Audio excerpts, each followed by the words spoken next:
Why do I like quizzes? Great question. I would love to tell you.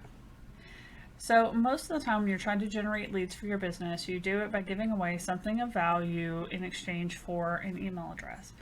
Most people do this with things like 5 things that nobody really cares about, or an epic guide to stuff that you could learn elsewhere without having to opt in, right? So not a whole lot of fun. And then occasionally you'll stumble upon the best checklists and sliced bread, and you'll create that, and it'll be amazing and so valuable and people want it. But then you're trying to turn them from a DIYer that's using a checklist over into a paid client. And you're doing that through a series of emails that's kind of sort of like, I'm not asking you to buy my thing, but by the way, here's the thing. And like, I'm still not asking you to buy it, but like, here it is. And then like, please buy my thing before I run out of emails. And then you end up with them just kind of, chirp, chirp off into, I don't know what else to send them because they took the checklist and they didn't buy the thing. Or randomly sending them stuff like, hey, remember me? I'd like you to come to an event, or I have another thing, or, whatever. You get my point. Like, it's really hard to take someone from a download into, a paying client. Like, it's not impossible, definitely tricky. So what I like about quizzes is that you tend to get more leads that are more qualified. You tend to generate more sales for the right kind of products, and it tends to be cheaper to run Facebook ads to a quiz than to like an ebook or a checklist or something along those lines. This works because there is higher perceived value in a quiz. There is a tiny time commitment that they have to do, so a very small time commitment, and there is a higher actual value to the results of the quiz. What do I mean by all that? Let me show you.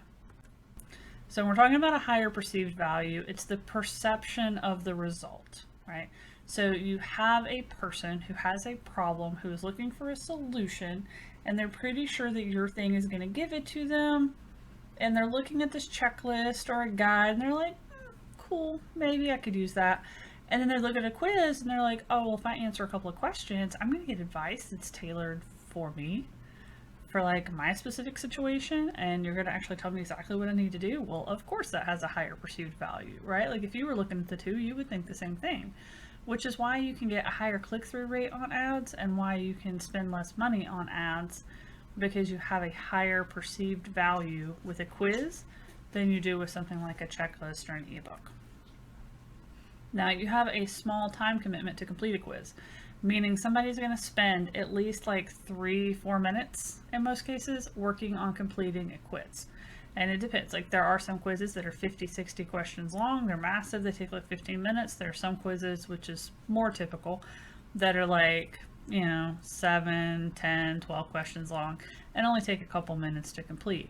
But even that tiny investment of a couple minutes is more than a lead magnet, which is like a name, an email, and ta-da, or even just an email and ta-da.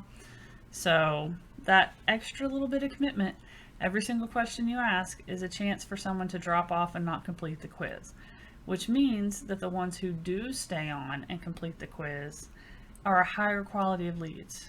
They're not as willing to wait for a solution. The pain point is a little bit more pressing, and they're willing to put in the effort. Hence, they make it to the end of the quiz. Now, when we're talking about higher actual value, this is the part that you really have to get right with quizzes, and it's a little tricky, is you have to make sure that you're actually using the information that they provided and prescribing a reasonable solution, reasonable next step, something that is like, hey, based on what you told me, I think this is kind of what's going on, and here's some things you can do.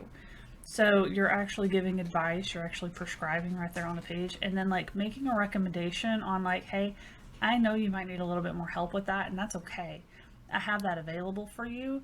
Go here and get this. And so you can have it where at the end of the quiz, you're kind of bucketing them into a couple different areas. And you're saying like, hey, if this is kind of where you're at, then here's maybe the thing that you should look at buying from me. And if this is where you're at, then maybe this is the thing that you need to buy from me.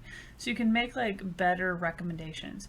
Or it might be that you're doing like an audit or a business plan, and you're like, hey, no matter where you're at, like especially if you're here though, this kind of thing can help. So even if you're selling one product at the end, you're able to explain better based on their answers why that product is a fit right there on the page. Versus if they, if they're buying like separate products, like maybe you've got totally different products based on their answers, and you're like, hey, you should do this and not this. So you can kind of go either way at the end, but when you look at something like a checklist or an ebook, it's a generic help all, doesn't matter what your situation is. And now, hey, you downloaded the checklist, so I kind of sort of maybe think that this is something that you should, look at buying, and you're making those recommendations that way. With the quiz, you're like, hey, based on this, this, and this that you've already just told me, I know that this thing is going to help you because of do. So like your recommendation is much tighter, which tends to result in higher sales on the back end of a quiz. So hopefully all of that makes sense for why I like quizzes, why they tend to work. And then of course, if you're wondering if a quiz is going to work for you or how to get started with one or how to set it up, let's talk and let's see. I do like them, but that doesn't mean that they work for every single business. It doesn't mean they work to help sell every single product. It doesn't mean they work for every type of audience and every type of target customer. So if we want to figure out if a quiz is going to work for you, head over to sparkative.com/discover, and I'll drop that link somewhere around the video as well.